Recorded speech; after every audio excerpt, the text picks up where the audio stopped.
نور النبوة فاض في الزهراء فعلى البدور وفاق كل ضياء بنت النبي محمد نبع الهدى. اما درباره این که ایشون چرا زهرا میگن، خب زهرا همه میدونند به معنی روشنی هست، به معنی نورانیت هست و درخشندگی هست و یک لقبی هست که به حضرت زهرا رضی الله تعالی عنها دادن.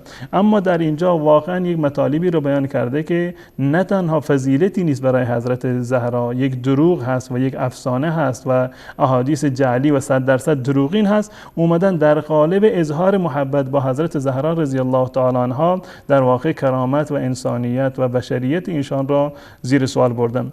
در این روایت در جلد 43 صفحه 11 روایتی رو دارد که از روایت از ابان ابن تغلب هست.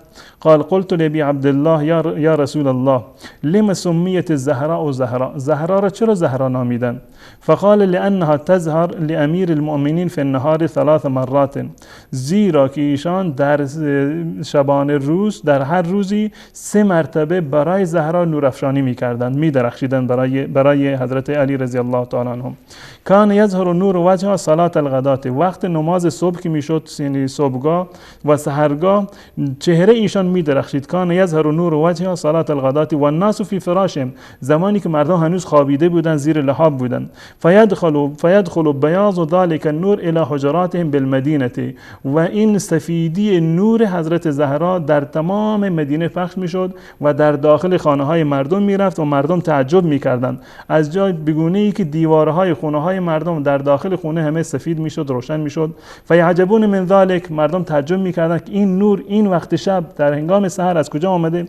فیاتون النبی، می اومدند پیش رسول الله، فیسالون هم مروا، که ما چنین چیزی رو دیدیم. فیرسلهم الی منزل فاطمه، رسول الله ایشان میفرستاد که بریم منزل فاطمه نگاه بکنید. فیاتون منزلها فیرونها قاعده فی محرابها، میرفتن نگاه میکردن، میدیدن بله زهرا در محراب نشسته، در محراب عبادت و مشغول عبادت هست.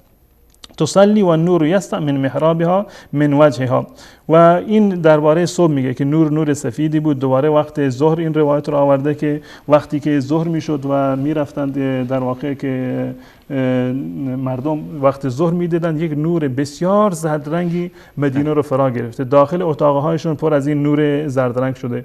می اومدن پیش رسول الله، یا رسول الله ما چنین دیدیم مدینه وضعیتش تغییر کرد. میگه بری فاطمه رو نگاه بکنی، خونه فاطمه. میرفتن نگاه میکردن، میدیدند که ایشان در محراب نشسته و در محراب عبادت هست و دارد نماز میخواند و این نور چهره زهرا هست.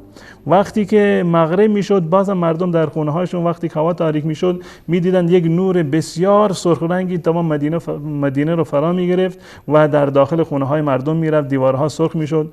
میرفتن پیش رسول الله، یا رسول الله چنین چیزی دیدی؟ میگه بری خونه فاطمه رو نگاه بکنید. اونجا که میرفتن میدیدند که بله حضرت فاطمه زهرا در محراب عبادت نشسته و عبادت میکنن.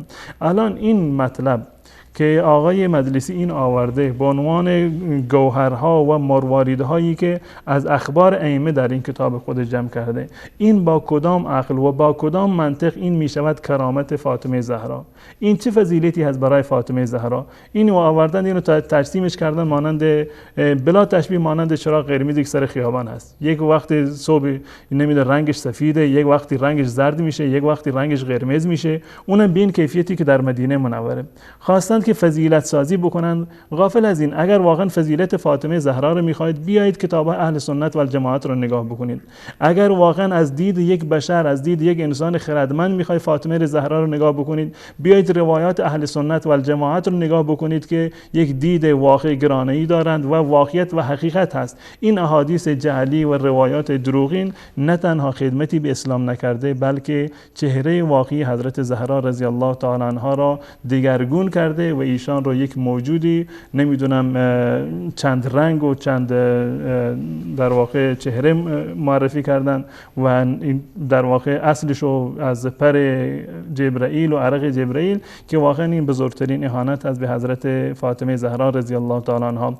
بیان شیعه در ایامی که به عنوان فاطمیه اعلام کردند و سر صورت خود را میزنند، اعلام براءت بکنند از چنین کتابی و از چنین مطالبی که چنین انسانهای هایی که به عنوان استوانه های علمیشون هستند و نظریه پردازان مذهبشون هستند اومدن به حضرت فاطمه زهرا رضی الله تعالی عنها اهانت کردند.